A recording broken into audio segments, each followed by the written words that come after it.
Hey guys, and thanks for tuning into my little installation video considering my translation package. Keep in mind that this is only the base package needed for every other sub-package. There will be more videos soon and more packages.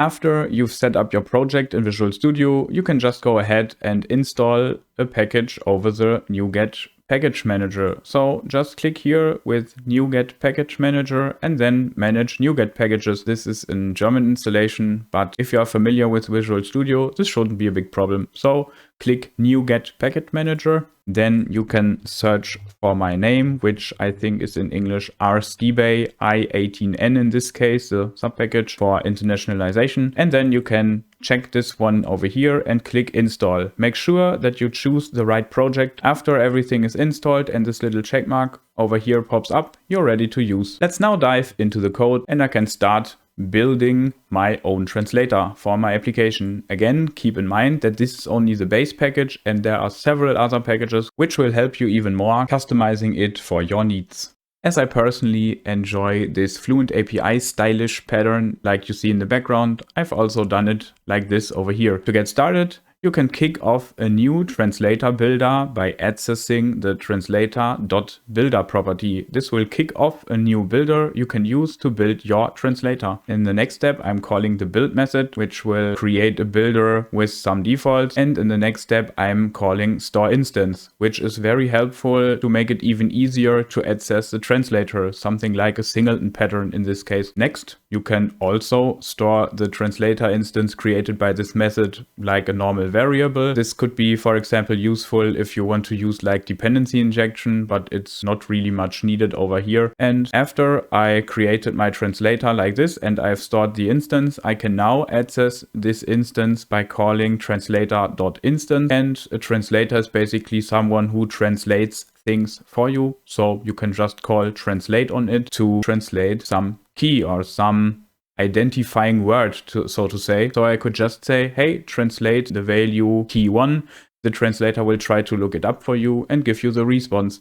The response itself, or the translation coming back, is basically another object, which is either null if no translation has been found, or if it found the translation, you can access its value property, and now you see what is the resulting translated text. But to continue at this point, we first need to reorganize our code a little bit, because at this point, the translator doesn't really know how to load the actual available languages and where are the translations I need to look for or where can I find them. This is the perfect spot to talk about the two main interfaces called iLanguages Loader and iTranslationTables Loader. Those are the two interfaces who tell the translator where and how to load the translations. So first, get rid of the old code which we have written over here and then create two classes called in-memory languages loader and in-memory translation tables loader. I've prepared these two classes over here. So let's first take a look at the in-memory languages loader. Right now, I won't keep you distracted by coding by hand myself. So I'm just going to take the example I've presented on my homepage,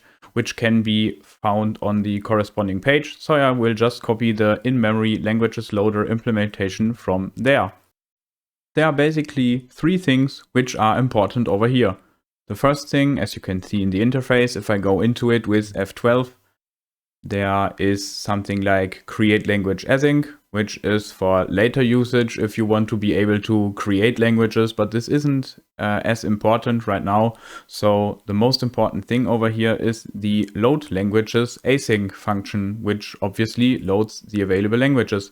In this example implementation, I've used just a normal list of type of iLanguage, where I will store every language when the class constructor is called. There are just two of them right now, which is Deutsch, German, and English.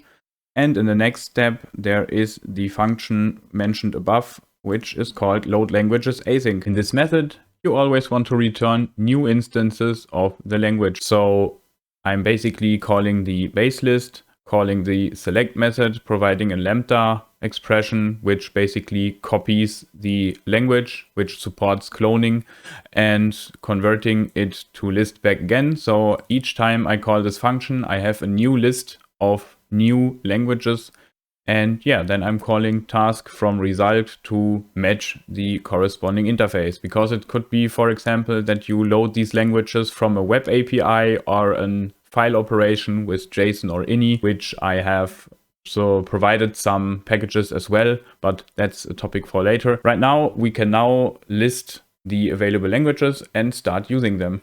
To match the corresponding interface, we also need to create a method called createLanguageAsync. Keep in mind that you don't really need to use this method here, loadLanguageAsync, because I already got my languages above here to check on if the language the user wants to create already exists, but I'm just using it because it's a more real-life example.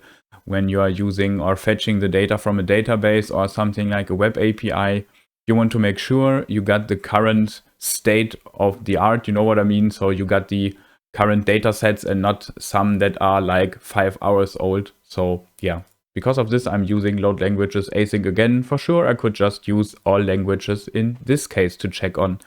Then if I got the current data, I can then check if the language the user wants to create already exists. And if it exists, I'm throwing a duplicate language exception, which states, hey, you can't create a language that already exists. And if it's not the case and the language is okay, then I'm going to add this language so that the next time load languages is called, it will be there as well. In the next step, we're going to take a look at the translation tables loader implementation, which seems to be a bit more complicated in the first step, but actually isn't. Basically, it wants to know two things. The first thing is, how do I load the translation tables for the provided ISO code? And the second one is, how do I create a new translation for a specific language? Let's now look how this works, at least in this example implementation. So we have a global or more or less global public field which stores all available translation languages. Usually you would load it from a web API, etc., as already mentioned a few times. Sorry for that. And yeah, what we are going to do first is we create two languages. The first language is German, which has the corresponding name and the corresponding ISO code. And we create another language called English, in this case, the same, a matching name and a matching ISO code. The next step is to create an actual German translation table, which is based on the language German, which you can see over here. So I have this translation table, which takes a parameter of the language. And in the next step, I'm going to add a few translations. Those translations can be namespaced if you are familiar with that. Also keep in mind to look in my documentations if you have any problems. So we are going to add some key nested inside another namespace, so to say. And the other two are pretty basic, easy translations, which basically are key value pairs as well as those, but those are nested. After you created all your translations, you can say, okay, now I got my translations ready. I'm creating this all translation tables or initiating this list with my provided translation tables. In the next step, we are going to take a look at how this implementation could, for example, load those translation tables. This is done by executing a simple query with link. So I'm going ahead and using these all translation tables, calling the where method and providing a lambda, which actually filters the language tables for the provided ISO codes. So in the next step, I'm converting it to a list, and this will basically result in only those tables we requested by providing the ISO codes. Hey, it's Rob from the future out of cutting time. So I made a little mistake over here. Take care that in the in-memory translation tables loader, you actually put a .select like I did over here, because otherwise you won't get copies of the original tables, and this wouldn't work otherwise. So please keep in mind, line 36, that you actually add a select similar to mine here. But don't worry, if you take this example code from my homepage, it will be updated. When first starting, this method over here is not that important or necessary, but as we need to match the interface, you can just provide it like I showed in this example over here. So to create a translation in an async manner, we need to first find the matching translation table. If this translation table, for example, the language German, could not be found, it will throw an exception called translation table not available exception with the provided language. In the next step, we actually take a look at if this translation key already exists. If it does, we will throw another exception called duplicate translation exception. And in the few last steps, we are just going to add this specific translation by providing the key and the corresponding value behind it. And in the last step, I'm returning a completed task. Why am I doing so? Because again, if you're using something like a database or an async other operation, which you should when doing such operations, in my opinion, like web API calls, you are going to await these responses without freezing the UI. Back in the UI code, I have the following options. At first, I need to tell the translator when to load the languages. Usually this is done in something like a form load or similar. Keep in mind that further sub-packages of the main package can help you doing this, but for now we just stay at the base package. I can now call await translator.instance, hey, please load the languages async. This makes all languages available, and in the next step I can actually get my translation, which I've showed you in the previous example, like translator.instance translate something for me, the namespace 1.key1. In the next step, I could take a look at this translation by using string interpolation. For this example, I could just say translation, please give me your value, and it would look like this. These are some debugging information I can see right now. I can see that the German table has been loaded and I'm getting a response of Schlüssel 1, which basically means key 1 in German. I can now just change the language by, for example, calling translator.instance change language async. So I'm going to switch to en-us. This would now get a different result if I would have enabled changing languages. This can be done by just providing some options over here with updates. This means the translator is able to perform updates on the existing translations when changing languages, and now I get the key 1 result. If you want to automatically set a language after initialization or after the language language loading have been completed, you can just say with language, and then you can tell which ISO to use. Then it will automatically set this language after loading has been completed. But right now, this is pretty static or pretty boring. I mean, it's pretty functional in its core because we are getting our translations, but it's pretty boring as we can't do much. Let's change this. We will now create 2 basic buttons which will be able to change our language when it's not lagging as usual with Winforms, but I think it's the most common and easy example, and it works for WPF the same. So I'm creating a button called btn German and btn English. Provide some kind of text, English and German. So what I'm now going to do is I'm going to create some handlers for the click events, and what's going up now is basically the following. I'm telling those buttons to actually change the language.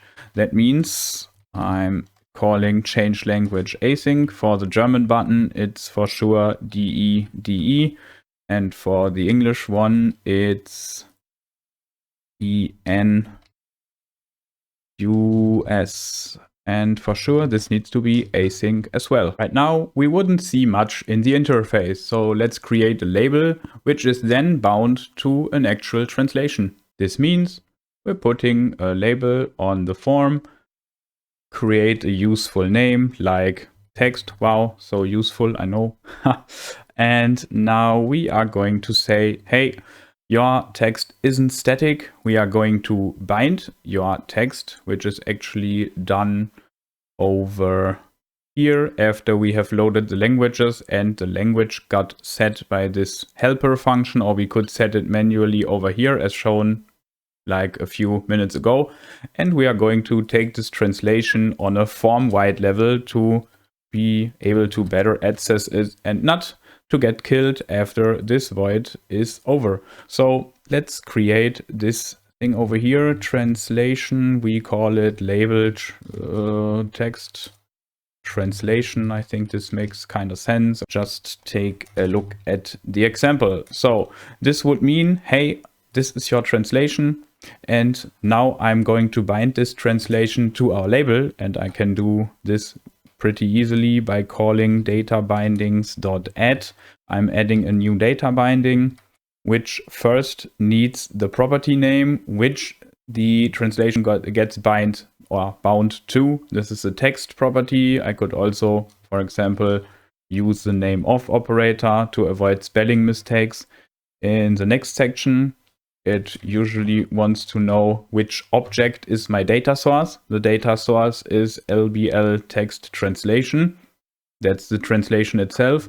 And now it wants to know to which property of this source object I need to bind to. And it's the value property, which I'm going to avoid mistyping by just using the name of operator as well, which I pretty much like. So now we can see as we switch the languages, it actually gets bound, which you can see over here. If I now click German, it will switch to the German language and automatically update everything. And if I click English again, it will update as well. So at the end of this video, I want to say thank you for watching and spending your time with me.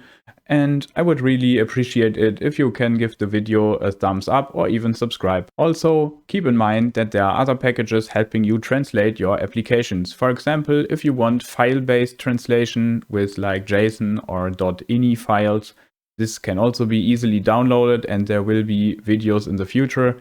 And also there's some helper package considering Winforms and even WPF to help you translate these controls we did manually over here. So there's one package, for example, Winforms, where you can just say like, okay, I want this button to be translated and provide it in the tag property. So you can just say, I will try to show it over here. So it basically looks like this. I will just put it in the text. This needs to be in the tag property of the corresponding element, and the translator will automatically see, okay, this guy wants this text to be translated with the key BTN English. And this is everything you need to do and nothing more. So stay tuned and see you in the next video. Bye.